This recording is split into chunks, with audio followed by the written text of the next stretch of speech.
Les envois de fonds ne sont pas de simples virements. Ce sont des flux vitaux. Ils permettent à des millions de familles de vivre, d'apprendre, de se soigner et parfois de se reconstruire après une crise. Et ce n'est pas marginal.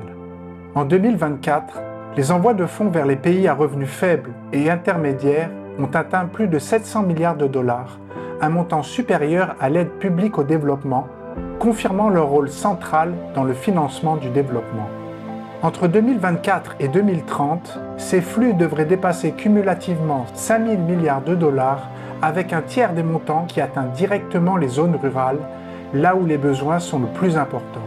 En Guinée, les transferts formels dépassaient déjà 108 millions de dollars en 2017 selon la Banque centrale, un chiffre sans doute bien supérieur aujourd'hui si l'on prend en compte les envois informels, notamment depuis les pays voisins d'Afrique de l'Ouest.